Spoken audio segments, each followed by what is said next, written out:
우리 고백하겠습니다. 하나님 우리를 기뻐하십니다. 우리를 축복하십니다. 우리를 사용하십니다. 정말 이 자리에 함께한 우리 모두를 하나님이 너무나 기뻐하시고 축복하시고 사용하심을 믿고 나아가는 모두가 되시기를 주님의 이름으로 축원합니다. 애굽의 국무총리가 된 요셉이 결혼을 합니다. 결혼을 해서 두 아들까지 낳습니다. 자, 그런데 요셉의 결혼 생활이 과연 행복했을까요? 신데렐라나 백설공주 같은 동화책, 영화를 보면 마지막에 뭐라고 뜹니까? 제가 예전에 신데렐라가 백설공주를 극장에서 본 적이 있었는데 마지막에 해피 엔딩 이렇게 써 있더라고요. 자, 그런데 여러분, 결혼이 정말 해피 엔딩입니까? 끝이에요? 아니죠. 결혼은 모험의 시작입니다. 그냥 모험도 아니고 엑셀런트 어드벤처, 엄청난 모험의 시작이 결혼입니다. 결혼해서 정말 행복을 찾는 사람들도 있습니다만 오히려 결혼해서 행복을 찾지 못하는 사람들이 더욱더 많은 것을 볼 수가 있어요. 기대감을 가지고 결혼했는데, 행복에 대한 기대감을 갖고 결혼했는데 오히려 실망함으로 말미암아 심각한 우울증이나 공황장애, 더 극심한 외로움에 빠져드는 사람들이 의외로 많은 것을 볼 수가 있습니다. 이유가 뭘까요? 행복한 결혼 생활을 꿈꾸고 결혼했는데 왜 행복한 가정은 몇 가정이 안 되고 대부분의 가정들이 행복하지 못한 것일까요? 여러 가지 이유가 있습니다만 가장 큰 이유가 무엇이냐면 따라하겠습니다. 서로 건강하지 못하기 때문입니다. 신랑 신부가 서로 건강하지 못하기 때문에 그래요. 마음이 건강하지 못하기 때문에 결혼하면 사실은 좀 서로 용서하고 서로 참아주고 서로 기다려주고 서로 배려하는 마음이 필요하거든요. 근데 신랑 신부가 서로 건강하지 못하니까 서로 참아주지 못하고 서로 기다려주지 못하고 서로 용납하지 못하고 서로 배려하지 못함으로 말미암아 갈등만 심화되어지는 것을 볼 수가 있어요. 또 정말 잘못 만난 경우에는 신랑이나 신부가 자신의 배우자를 가스라이팅하는 경우도 있어요. 야, 나 같으니까 너랑 살아주지. 나 같으니까 너 같은 애하고 살아주지. 누가 너 같은 애하고 살아주겠냐? 이렇게 얘기하면서 배우자를 멸시하고 무시하고 돈 벌어라고 시키고 살림까지 시키고 자기는 노는 한량 같은 사람들이 의외로 지금 존재하는 것을 볼 수가 있어요. 내가 건강하면요, 연애하면서 이걸 분별합니다. 연애하면서 이 사람이 왜 나를 무시하는 태도를 하지? 이 사람이 왜 이렇게 나를 대하지? 이렇게 자기가 건강한 사람은요, 연애하면서 분별을 합니다.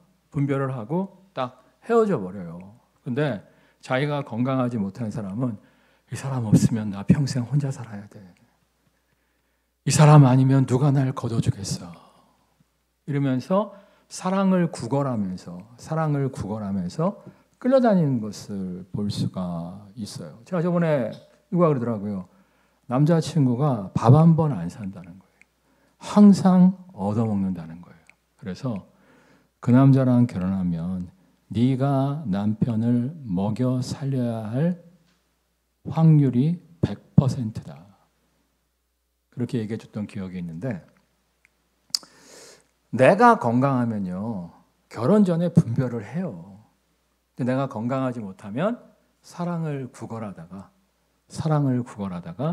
이상한 사람을 만나게 되는 거예요.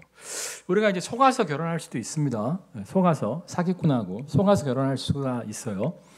그러면 결혼한 후에 이제 분별이 되잖아요. 본색이 드러나니까 그때라도 건강한 사람은요 딱 끊어요. 상황을 바꾸기 위해서 움직이기 시작합니다. 근데 건강하지 못한 사람은 계속 끌려다니면서 그래, 내 팔자가 이렇지 뭐. 우리 엄마도 이렇게 살았고 우리 아빠도 이렇게 살았는데 내 팔자가 이러지 뭐. 그러면서 계속 노예 같은 학대받는 삶을 평생 살아가는 것을 볼 수가 있어요. 우리 화면 한번 보겠습니다. 이게 우리 교회 교패인데요. 참 좋은 교회 위에 뭐라고 써 있죠? 리얼 굿, 진짜 좋은 교회라는 뜻이에요. 그 밑에 뭐라고 써 있습니까? 건강한 사람, 행복한 가정을 세우는. 잘 안 보이시죠? 그 다음 화면 보이실까요? 이건 좀 보이시나요? 네, 원래 이게 우리 교회 교패였어요. 원래 이제 우리 교회가 가로로 교패를 처음에 개척할 때 만들었었는데 이제 시대가 트렌드가 세로 시대로 바뀌었잖아요. 틱톡이 인기를 끌면서 지금은 가로 시대가 아니라 세로 시대예요. 여러분 핸드폰 보통 이렇게 보세요, 이렇게 보세요. 이렇게 보잖아요. 세로 시대가 도래했기 때문에 우리도 이제 아까 거 보여주실래요? 네, 세로로 만든 거예요. 이게 좀 더 길어요. 밑에 좀 더 있어요. 근데 어쨌거나 이 로고, 문구만 보여주실래요? 네, 이 문구를 굉장히 오래 고민했어요. 제가 신학교 다닐 때부터 개척을 생각했었기 때문에 내가 개척하면 교패 위에다가 뭐라고 쓸까? 뭐 어떤 교회는 뭐 날로 부흥되는 교회, 뭐 이렇게 써놓은 교회도 있던데 뭐라고 쓸까? 제가 기도하면서 하나님의 인도하심을 굉장히 오랜 시간 동안 구했었습니다. 근데 이렇게 쓴 이유가 뭐냐면 제가 이제 부교육자 생활을 이렇게 하다가 보니까 제가 이제 청년부를 하면서 교구도 맡고 있었는데 교구 안에 에너지 뱀파이어가 있더라고요. 에너지 뱀파이어가 뭐냐면 흡혈귀 아시죠? 흡혈귀. 예? 맨날 시험 받았대. 맨날 무시당했대. 맨날 상처받았대. 그러면서 그냥 자기한테만 집중해달라고 하는 사람들이 소수가 있더라고요. 아니 교회를 좀 오래 다녔으면 영적인 어린아이에서 청년의 신앙으로, 청년의 신앙에서 영적인 아비와 어미의 신앙으로 자라야 되는 거 아니겠습니까? 그래서 이제 먼저 믿은 사람으로서 새가족들을, 초신자들을 좀 돌보는 영적인 아비요 여미로 장성할 수가 있어야만 하는 것인데 언제나 영적인 어린아이예요. 언제나 영적인 어린아이가 돼갖고 져달라고 누가 날 무시했다고 상처받았다고 괴롭다고. 그러니까 그 사람 돌보느라고 정말 새가족들과 초신자를 돌봐야 되는데 오래 믿었는데 정말 자라나지 못하는 그 에너지 뱀파이어를 돌보기 위해서 너무나 많은 에너지를 투자했던 적이 있었어요. 근데 그분들이 교회에서만 그런 게 아니더라고요. 교회에서만 뭐 상처받았다, 무시당했다, 멸시당했다 하는 것이 아니라 가정에서도 그래요. 가정에서도 아내가 자기를 무시한다, 남편이 자기를 무시한다, 애들이 자기를 무시한다. 가정에서도 자기가 존중받지 못하고 있다고, 무시당하고 멸시당하고 있다고 이야기를 하고요. 그분들이 또 직장에 가면 어떨까요? 직장에 가도 뭐 직장 동료들이 자기를 무시한다는 둥, 직장 상사가 자기만 미워한다는 둥. 정말 이 건강하지 못한 사람은 교회에서만이 아니라 가정에서도, 일터에서도 정말 건강하지 못한 삶을 살아가는 것을 볼 수가 있었어요. 그리고 건강하지 못한 사람이 결혼을 하면 어떻게 될까요? 네? 건강하지 못한 사람이 결혼을 하게 되면 또 뭐 아내한테 속았다, 남편한테 속았다 이러면서 가정을 불행하게 만들 수밖에 없는 거예요. 여러분 오해하면 안 되는 게 1 더하기 1은 뭐예요? 2죠. 근데 많은 사람들이 불행 더하기 불행, 불행한 사람과 불행한 사람이 만나서 서로를 위로하면 행복해진다고 착각하는 사람들이 있어요. 아니에요. 불행한 사람과 불행한 사람이 만나면 뭐가 되는 거예요? 불행 더블이 되는 거예요. 불행 더블. 그러니까 내가 건강해서 먼저 행복해져야 돼요. 행복한 사람이 행복한 사람을 만났을 때 행복한 가정을 이룰 수가 있는 것이지 내가 건강하지 못하고 내가 불안한 가운데 있으면 행복 더블이 되는 게 아니라 불행 더블이 되는 거예요. 여러분 정말 건강한 가정을 만들기를 원하십니까? 행복한 가정을 만들기 원하십니까? 그럼 여러분이 먼저 건강해져야 돼요. 그래서 제가 건강한 사람이 돼서 우리가 먼저 건강한 사람이 되어야 행복한 가정을 세울 수 있고 행복한 가정이 만들어지면 가와 만사성 어디 가나 행복한 거예요. 얼마 전에 이제 아는 목사님을 좀 만났었는데 뭐 친한 목사님은 아니고 좀 알고 있던 목사님이었는데 그런 얘기를 하더라고요. 조기 은퇴를 하고 싶대요. 저랑 동갑이에요. 저랑 동갑인데 벌써 은퇴를 하고 싶다는 거예요. 그래서 왜 그러십니까? 이렇게 물어봤더니 집에 들어가면 사모가 아내가 방문을 잠그고 자기 얼굴을 안 본다는 거예요. 자기가 나가면 문 열고 나온다는 거예요. 그러니까 사모님과의 관계가 너무 안 좋은 거예요. 사모님과의 관계가 너무 안 좋으니까 정말 목회도 오래 하고 싶지가 않다는 거예요. 사모와의 관계가 이렇게 안 좋은데 무슨 목회를 하겠냐는 거예요. 근데 이건 목회자만의 이야기가 아닙니다. 제가 예전에 이제 대기업 임원하는 사람과 한번 이야기를 한 적이 있었는데요. 정말 자기가 대기업 임원으로서 많은 사람들의 존경을 받는데 그 아내와의 관계가 굉장히 화목하지 못하다는 거예요. 아이들과의 관계가 굉장히 화목하지 못하다는 거예요. 자기가 집에 들어가면 왕따래요, 왕따. 그러니까 인생 살기 힘들다고 하더라고요. 인생 살기 싫다고 하더라고요. 그러니까 우리가 건강한 사람이 되어서 행복한 가정을 만들 때 밖에 나가서도 일 잘하고 멋있게 살 수가 있는 것이지, 우리가 건강하지 못해서 불행한 가정을 누리고 있다면 밖에 나가서도 정말 기피고 사는 인생을 살아갈 수가 없는 거예요. 여러분, 정말 우리 참 좋은 교회를 통해서 건강한 사람, 행복한 가정을 세우는 모두가 되시기를 주님의 이름으로 축원합니다. 우리 51절 말씀 읽겠습니다. 51절. 요셉이 그의 장남의 이름을 므낫세라 하였으니 하나님이 내게 내 모든 고난과 내 아버지의 온 집을 잊어버리게 하셨다 하미요. 정말 요셉은 결혼 생활이 행복했던 것 같아요. 그래갖고 이제 첫째 애를 낳았는데 이름을 뭐라고 지었어요? 므낫세. 므낫세의 뜻이 뭐라고요? 다시 읽어보겠습니다. 요셉이 그의 장남의 이름을 므낫세라 하였으니 하나님이 내게 내 모든 고난과 내 아버지의 온 집을 잊어버리게 하셨다 하미요. 잊어버렸다 이거예요. 정말 결혼해갖고 너무 행복해갖고 정말 억울하게 팔려간 그 노예 생활의 고통, 억울하게 감옥 생활한 그 고통, 그 모든 고통을 다 잊어버리게 되었다는 거예요. 정말 여러분, 이러한 행복한 결혼 생활을 영위하는 모두가 되시기를 주님의 이름으로 축원합니다.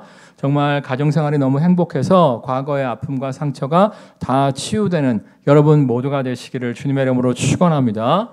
근데 요셉이 어떻게 이럴 수 있었을까요? 사실 요셉은요, 행복한 가정을 만들 사람이 아니었어요. 왜냐하면 17세 요셉의 모습은 어떠한 모습이었습니까? 자기만 아는 인생이었어요. 그러니까 야곱의 12아들 중에서 요셉이 몇 번째였죠? 11번째였는데 누구만, 형님들 다 제끼고 동생도 제끼고 누구만 채색 옷, 명품 옷을 아버지가 해주었죠? 요셉만. 이게 정상적인 인격의 소유자라면 자기 혼자 옷 입고 못 다닙니다. 아버지, 형님들이 있는데 어떻게 저만 입습니까? 동생도 있는데 어떻게 저만 입습니까? 다 해주세요. 이렇게 얘기를 하지, 정말 신났다고 자기만 입고 다닐 수가 없는 거예요. 근데 요셉은 신났다고 자기만 입고 싸돌아다닙니다. 이거는 자기밖에 모르는 인생이라는 거예요. 남에 대한 배려가 없는 인생이라는 거예요. 뿐만 아니라 형들이 뭔가 잘못을 했어요. 그랬을 때 어떻게 합니까? 쪼르르 달려가서 아버지에게 고자질함으로 말미암아 형들이 혼나고 아버지의 사랑을 자신이 더욱더 독차지하게 되잖아요. 그러니까 형들을 막 야단맞게 해갖고 자기만 사랑받고자 하는, 아버지의 사랑을 독차지하고자 하는 정말 이기주의적인 인물이 요셉이었다고요. 거기다 철까지 없어요. 그 형님이 묶은 곡식단들이 자신이 묶은 곡식단에 절하는 꿈을 꿨죠. 그 얘기를 이제 형님들한테 했더니 형님들이 좋아했어요? 싫어했어요? 싫어했죠. 한 번 실수는 할 수 있어요. 한 번 실수는 병가의 상사라고 한 번 실수는 할 수 있는데, 형들이 미워하는 걸 느꼈으면 좀 철 좀 드내라면 멈춰야 돼요? 안 멈춰야 돼요? 멈춰야죠. 근데 그 다음에 해와 달과 11별이 절하는 꿈을 꾸었을 때 더 한 번 더 이야기해서 형들의 속을 부글부글 끓어오르게 하잖아요. 이러한 인격으로 결혼했으면요, 어떻게 될까요? 자기밖에 모르는 거예요. 아내에 대한 배려심이 없는 거예요. 이 X세대보다 Y세대보다 지금 MZ세대가 더 결혼해서 갈등이 높다고 이야기를 해요. 그 어떤 세대보다도 MZ세대가 결혼해서 갈등이 높대요. 그 이유가 뭐냐면은 신랑 신부 둘 다 우쭈쭈 하면서 키운 거야. 애들이 하나나 둘밖에 없기 때문에 엄마 아빠가 싫은 소리 안 하고, 그렇잖아요? 요즘 여러분 자녀들한테 싫은 소리 하는 사람 있어요? 싫은 소리 못 하잖아요. 집 나갈까 봐. 싫은 소리 안 하고 손가락 하나 까딱 안 하게 하고 우쭈쭈 하면서 애들을 키운 거야. 결혼을 했을 때 자기가 신랑한테 그렇게 존중받고 싶은 거야. 신부한테 그렇게 존중받고 싶은 거야. 근데 신랑이 그렇게 우쭈쭈 해줘요? 신부가 그렇게 우쭈쭈 해줘요? 아니잖아요. 그러니까 서로가 우쭈쭈 해달라고, 서로가 손 하나 까딱 안 하게 해달라고, 그러면서 또 애라도 태어났어. 그럼 애를 서로 방임하는 거예요. 네가 키워라, 네가 키워라, 네가 키워라, 네가 키워라. 옛날에는요, 이혼할 때 애 갖고 싸웠어요, 안 싸웠어요? 왜 싸웠어요? 서로 데리고 가겠다고. 요즘도 싸우긴 싸운대요. 왜 싸워요? 네가 데리고 가라고. 그러니까 얼마 전에 이제 MZ세대가 원하는 직장, 분위기 이런 책을 좀 읽어봤는데 거기 보니까 거기도 똑같아요. 엄마가 해주듯이 직장에서 나를 대해달라는 거예요. 지각해도 뭐라고 하지 말고, 힘든 일 시키지 말고, 조금 잘하면 보상 왕창 해주고. 그러니까 엄마가 자기를 해주듯이 직장에서도 자기가 대우를 받기를 원하는 게 MZ세대란 말이에요. MZ세대. 그러니까 사실은 요셉은요, 행복한 가정을 꾸리기가 어려운 사람이었어요. 근데 행복한 가정을 꾸리게 됩니다. 이유가 뭐냐면은 17세 요셉에게 두 가지 사건이 일어났어요. 두 가지 사건이 뭐였냐면, 두 가지 사건이라니까 노예 생활, 감옥 생활 이렇게 얘기하는 사람이 있던데 그게 아니고요. 첫 번째는 따라하겠습니다. 시련이에요. 얼마 전에 이제 심리학 책을 보니까 생애 주기가 길어졌잖아요. 60이면 돌아가시는 세상에서 100세 시대가 되지 않았습니까? 그래갖고 이제 40살에 요즘 사람들은 철이 안 든대요. 옛날에는 40살 정도 되면 삶이 안정이 되고 철이 좀 들었었는데 요즘 40살은 삶이 안정될 수도 없고 철도 들 수가 없다는 거예요. 몇 살이 돼야 삶이 안정되고 철이 드냐면 50대 중후반은 돼야 삶이 좀 안정이 되고 철이 들어가기 시작한다는 거예요. 그런데 이상하게도 아직 50대 중후반이 되지 않았음에도 불구하고 일찍 철든 사람들이 있대. 일찍 성숙해진 사람들이 있다는 거예요. 그 사람들에게는 두 가지가 있대요. 몇 가지? 두 가지가 있는데 첫 번째는 뭐냐면 시련이라는 거예요. 시련. 그러니까 요셉이 시련을 많이 당했잖아요. 시련을 많이 당하면서 정말 남을 생각하고 남을 배려하고 남을 이해할 수 있는 인물로 바뀌어진 거예요. 그러니까 얼마 전에 이제 인도네시아 우리가 후원하는 신학교가 태풍에 지붕이 날아갔다는 이야기를 듣고 제가 제일 먼저 이사회한테 얘기해갖고 이렇게 지금 지붕을 다시 수리하고 있는데 그 이유가 뭐냐면 제가 정말 비닐하우스에 살았거든요. 비닐하우스에 살면서 비바람이 몰아치는 밤마다 지붕 날아갈까 봐 어떨 때 막 지붕이 바람에 찢어진 적도 있었어요. 그걸 내가 경험했으니까 그 아픔이 있으니까 그들의 아픔에 공감하면서 그들을 돕기 위해 힘쓰고 애썼던 거고요. 얼마 전에 태풍이 이제 올라온다는 이야기를 듣고 제가 사실 두 가정을 위해서 열심히 기도했습니다. 두 가정을 위해서 열심히 기도한 이유가 두 가정이 다 사업장이 하천 옆에 있어요. 범람할까 봐. 왜냐면 내가 범람을 여러 번 경험했거든. 자고 있는데 시원해. 눈 떠보니까 물속이야. 이런 걸 내가 여러 번 경험했기 때문에 정말 아픔을 알기 때문에 그들을 위해서 제가 열심히 기도를 해줬었어요. 사실 이제 우리 큰애하고 둘째가 초등학교 1학년 때 한글 때문에 스트레스를 많이 받았습니다. 대부분 대여섯 살 되기 전에 한글 띄고 들어가잖아요. 근데 이 친구들이 제 아버지 닮아갖고 한글을 못 띄고 들어가갖고 굉장히 스트레스를 많이 받았었어요. 그때 내가 야단을 쳤을까요? 공감해 주었을까요? 제가 저번에 얘기했죠. 제가 1학년 때 제 이름표를 찾지 못해서 큰 어려움이 있었다고 말씀을 드렸잖아요. 근데 제가 지금 문해력이 뛰어납니까? 안 뛰어납니까? 뛰어나다고 해줘야 될 분위기예요. 그래서 제가 우리 딸들한테 걱정하지 말아라. 네 아버지는 이름표를 못 찾았다. 그래도 니네들은 니네 이름을 쓸 수 있지 않냐? 하고 막 격하게 막 위로를 해줬는데 지금은 얘네들이 문해력이 뛰어나요. 그래서 이제 둘째는 물론 작가의 길을 걷고 있습니다만 첫째는 이제 쇼핑몰에서 이렇게 뭐 이 옷이 얼마나 좋다 뭐 이런 거 써야 되잖아요. 그런 거를 기가 막히게 쓸 수 있는 능력을 갖춘 것을 보면서 내가 그때 공감해 준 것이 얼마나 다행인가 이런 생각을 했었는데 제 친구 같은 경우에는 4살 때 한글을 띈 애가 있어요. 그 친구는 자기 애가 100점을 못 받아왔다고 돼지게 혼냈다고 하더라고요. 그러니까 여러분들이 시련을 많이 겪어야 돼요. 그래야 남의 아픔을 공감해 줄 수가 있는 거예요. 그러니까 하나님이 여러분에게 시련을 허락하실 때 하나님 사랑하신다고 하면서 왜 저에게 시련을 허락하십니까? 이렇게 말씀하시지 마시고요. 따라하겠습니다. 감당치 못할 시련당함은 허락지 아니하시고 시련당할 즈음에 또한 피할 길을 내사 너희로 능히 감당하게 하시는도다. 이 약속의 말씀을 믿으십니까?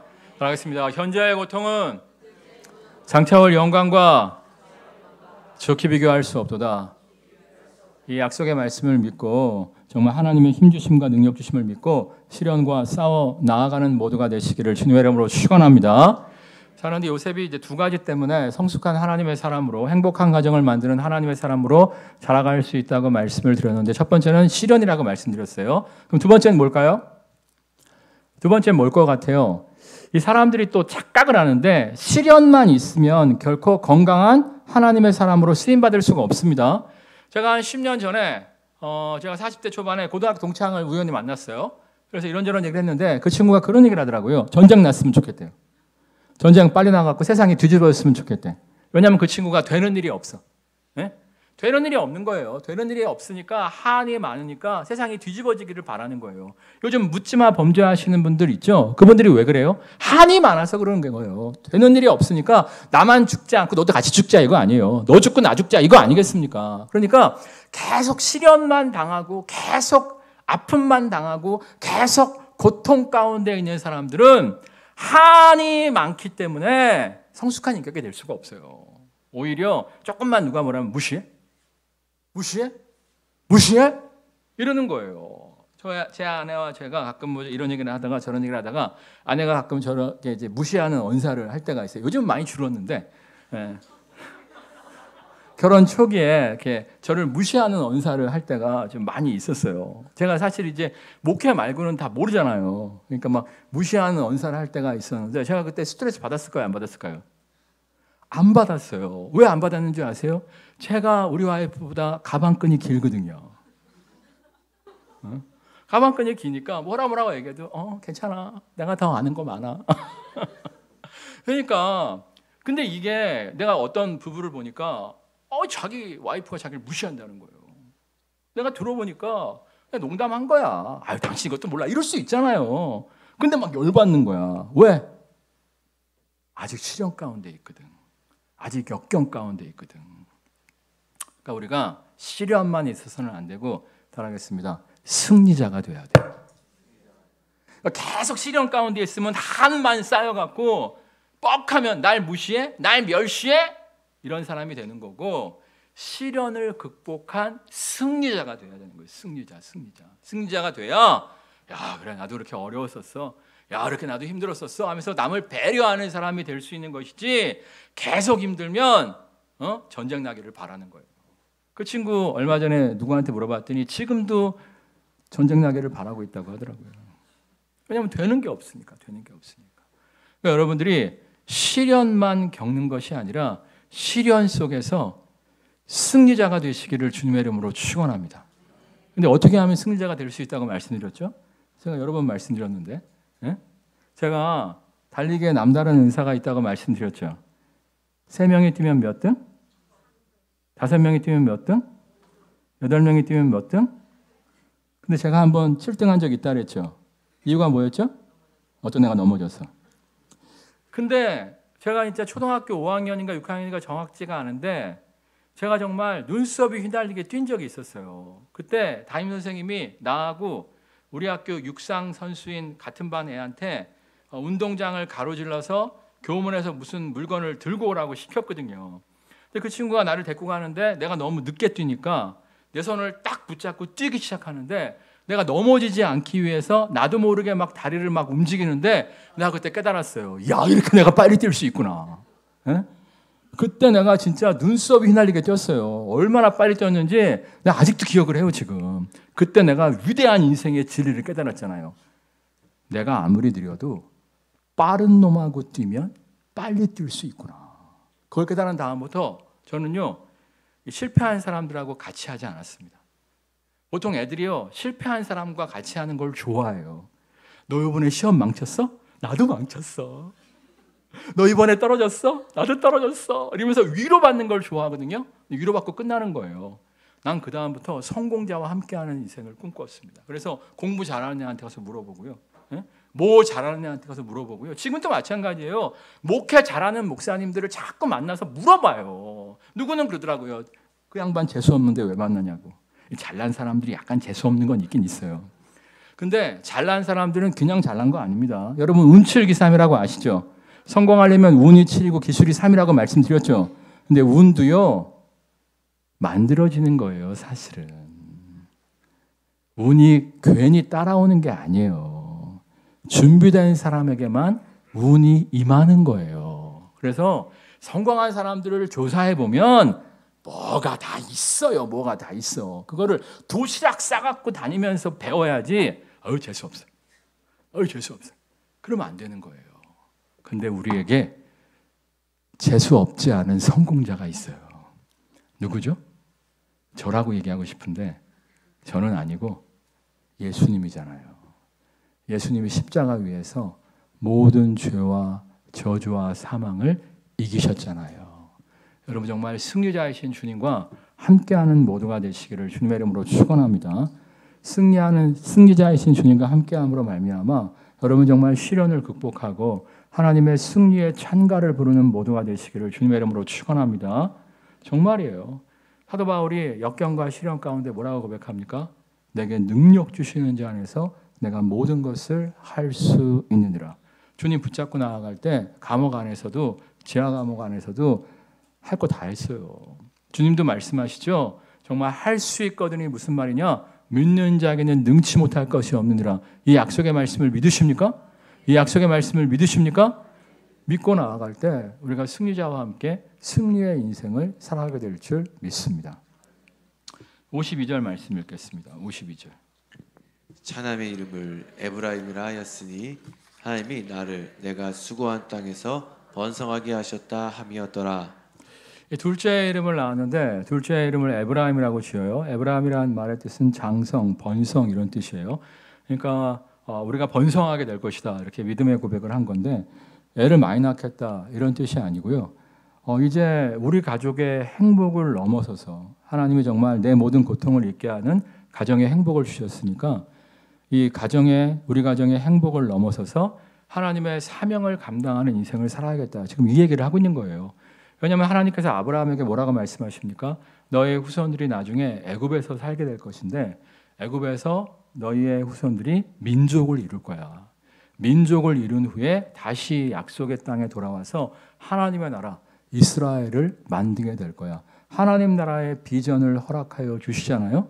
그러니까 요셉이 처음에 이제 노예로 억울하게 팔려간 줄 알았는데 애굽의 국무총리가 돼서 정말 행복한 가정 생활을 하면서 생각을 한 거예요. 하나님이 왜 나를 애굽에 보내셔서 이러한 축복을 누리게 하셨는가? 아, 그렇구나.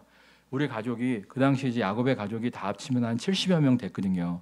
흉년 가운데 우리 가족이 애굽으로 이주해서 이 땅에서 민족을 형성하기를 원하시는구나. 그래서 이 요셉이 자신의 가족들을 애굽에 이주시켜서 번성의 은혜를 누리기를 소망하면서 이 이름을 지은 거예요. 그 나중에 보면 요셉이 이제 애굽의 국무총리의 그 파워로 이스라엘 백성을 어느 땅으로 옮겨오게 돼요? 고센 땅으로 옮겨오게 되잖아요. 얼마 전에 제가 잘 아는 어떤 목사님이 이제 안식월로 이집트에 가서 한 달 계셨다가 왔어요. 근데 여러분 이집트가 요즘에 이제 기온이 너무 올라가고 사막화 되어져 있잖아요. 여러분 에티오피아도 예수님 시대에는 해안가 도시였던 거 아시죠? 그래서 해상 무역을 통해서 돈 벌었던 데가 에티오피아인데 지금 완전히 사막인 거 아시죠? 아프리카 지역이 굉장히 이제 사막화가 이루어지고 있는데 정말 이집트에 가보셨는데 솔직히 이제 뭐 성역 공부하려고 가신 건데 볼 거 없대요. 피라미드만 멋있고 피라미드 주변에 사진에 잘 안 나와 있죠. 피라미드만 멋있게 찍어놓은 건데 그 주변에는 거의 빈민가래요. 빈민가. 그리고 나일 강물에 목욕하면 될까요? 안 될까요? 손도 집어넣으면 안 된대요. 온갖 더러운 미생물들이 살고 있기 때문에 감염될 수 있어서 나일 강물에 손도 집어넣으면 안 된대요. 근데 정말 그 사막화되고 그 지저분한 이집트 땅에서 정말 너무나 푸르고 너무나 물이 많고 너무나 가축을 키우기에 좋은 땅이 딱 한 군데 있다는 거예요. 거기가 어디예요? 고센. 그래서 야 정말 그렇게 수천 년의 시간이 흘렀음에도 불구하고 지금도 이렇게 아름다운데 요셉 시대에는 얼마나 이 땅이 아름다웠을까. 그래서 그곳에 70명을 이주시켜 갖고 나중에 출애굽할 때 보면 400년 후에 출애굽할 때 보면 남자만 60만 명, 여자와 애들까지 합치면 240여만 명의 민족을 형성하게 되잖아요. 물론 이제 다 순수 이스라엘 혈통은 아니었어요. 여러분 열두 탕꾼 중에서 갈렙 아시죠? 갈렙도 원래 이방인이었는데 10가지 재앙으로 하나님이 애굽을 벌하시고 이스라엘 백성이 출애굽하는 걸 보고 따라 붙은 거예요. 갈렙도 이방인 출신입니다. 그러니까 240만 명 중에서 다 순수 이스라엘 민족은 아니었을 거예요. 붙은 사람이 더 많았을 수도 있어요. 어쨌거나 이 요셉의 고백처럼 한 가족이 민족으로 번성의 은혜를 누릴 수가 있었다는 거예요. 우리 교회도 사실 마찬가지예요. 아까 우리 교회 로고가 건강한 사람, 행복한 가정을 세우는 교회라고 해서 우리 교회의 목표가 행복한 가정을 세우는 대로 끝나는 것이 결코 아닙니다. 그 다음에 우리 교회에 사명선언문이 있어요. 뭐죠? 고양시와 통일로 북한과 세계 땅끝까지 전도하고 가르치고 선교하는 교회예요. 우리가 건강한 사람이 되고 행복한 가정을 이루기 위한 이유가 무엇이냐면 이 사명을 감당하기 위해서 우리가 건강한 사람, 행복한 가정을 이루어야 한다는 거예요. 우리가 행복한 가정을 이루어야 정말 하나님 나라를 위해서 쓰임받는 인생을 살 수 있지 않겠습니까? 여러분 정말 이 사명을 잊지 마시기를 주님의 이름으로 축원합니다. 근데 가끔씩 보면 이 사명은 잊어버리고 그냥 행복한 가정, 우리 식구끼리 잘 먹고 잘 사는 데에만 집중하는 사람들이 있어요. 그러면 여러분 수고와 여러분 노력으로 잘 먹고 잘 사는 것이지 하나님이 우리 아버지니까 그냥 일용할 양식 정도 해결해 주시는 것이지 하나님의 축복이 그 가정에 임하지 않습니다. 우리 참고 구절 볼까요? 그런즉 너희는 먼저 그의 나라와 그의 의를 구하라. 그리하면 이 모든 것을 너희에게 더하시리라. 이 말씀이 사실임을 믿으십니까? 정말이에요. 힘들고 어려워도 우리 가족의 행복만을 추구하는 것이 아니라 먼저 그의 나라와 그의 하나님 나라 확장의 사명에 힘쓰고 애쓰는 가정들을 하나님이 축복하시는 것을 보게 됩니다. 정말이에요. 제가 목회하면서 정말 저 가정이 주님의 몸된 교회에서 충성하고 헌신하는데 여러 가지 경제적인 어려움이 있어요. 괜찮을까 싶었는데 하나님이 정말 자식들을 잘 되게 하셔갖고 막 장학금도 타게 하시고 정말 직장생활도 잘하게 하시고 정말 방황하던 자식들도 돌아와서 또 교회생활 열심히 하게 하시고 하는 것을 보면서 야 진짜구나. 제가 여러 번 말씀드렸죠. 돈 하면 뭐가 도망다녀요? 돈이 도망다니고 건강하면 뭐가 도망다녀요? 건강이 도망다니고 명예하면 뭐가 도망다녀요? 명예가 도망다닌다고 말씀드렸잖아요. 가정의 행복도 마찬가지예요. 가정의 행복이 도망다녀요. 반대로 정말 하나님께 쓰임받는 가정을 꿈꿀 때 하나님이 그 가정을 지키시고 축복하시고 사용하여 주시는 것을 볼 수가 있어요. 여러분 이 사실을 명심하시고요. 건강한 사람, 행복한 가정만을 꿈꾸는 것이 아니라 행복한 가정으로서 하나님 나라 확장을 위해서 이 번성의 사명을 위해서 고양시와 통일로 북한과 세계 땅끝까지 복음 전파하는 이 사명에 하나 되는 모두가 되시기를 주님의 이름으로 축원합니다. 그럴 때 하나님께서 여러분의 가정을 더욱더 복 주셔서 이 하나님의 위대한 사명에 쓰임받는 기쁨 허락하여 주실 줄 믿습니다. 찬양하겠습니다.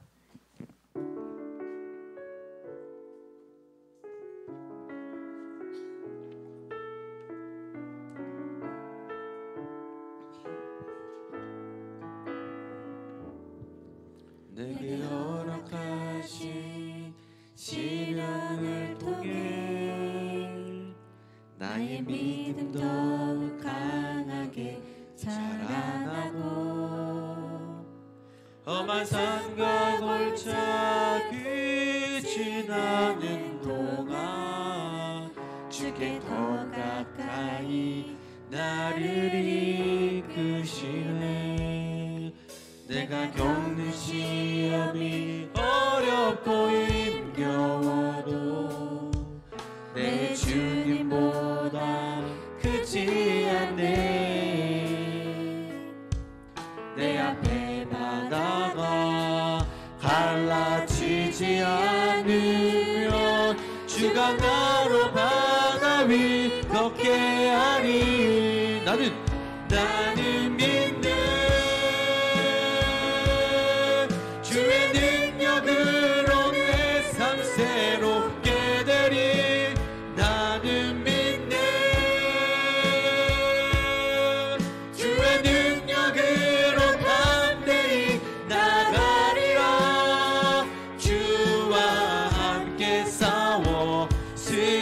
승리하리라.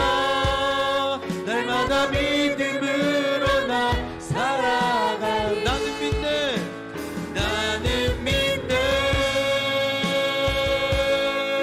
주의 능력으로 내 삶 새롭게 되리. 나는 믿네. 주의 능력으로 담대히 나가리라. 주와 함께 싸워 승리하리라. 날마다 믿음으로 나 살아가리. 주와 함께 싸워. 주와 함께 싸워 승리하리라. 날마다 믿음으로 나 살아가리. 최고의 행복은 노는 것이 아니라 마지막까지 쓰임받는 거라고 이야기합니다. 빨리 은퇴하신 분들이 오히려 빨리 늙고 빨리 죽는 것을 볼 수가 있습니다. 여러분 정말 쓰임받는 인생을 꿈꾸세요. 가정의 행복도 마찬가지입니다. 가정의 행복 한다고 가정이 행복해지는 게 아니에요.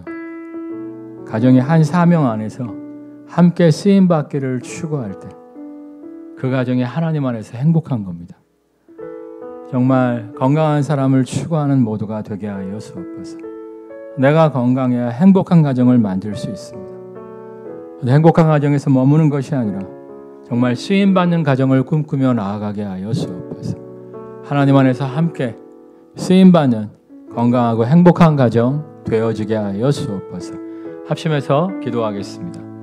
할렐루야. 사랑간의 같이 역사하신 아버지 하나님, 아버지 하나님 안에서 함께 쓰임받는 건강한 행복한 시련을 가정 극복하여 승리하는 인생에게 주시옵소서.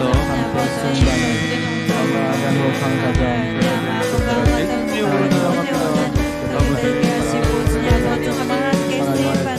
함께 싸워 승리하며 함께 나아감으로 시련을 극복하고 시련을 통하여 나에게 주신 아버지 영광을 알게 하시고 승자로 거듭나게 하여 주시옵소서. 내가 먼저 건강한 사람이 되게 하시고 행복한 가정을 꿈꾸며 이제는 우리가 먼저 그의 나라와 그 일을 구하며 아직 전혀 모르는 그들에게 나아가 아버지 가르치고 통비하는 인생 전도하는 인생 되게 해주시옵소서. 그럴 때 이 모든 것을 우리로 도와주신 주님을 만나게 될 줄 믿습니다.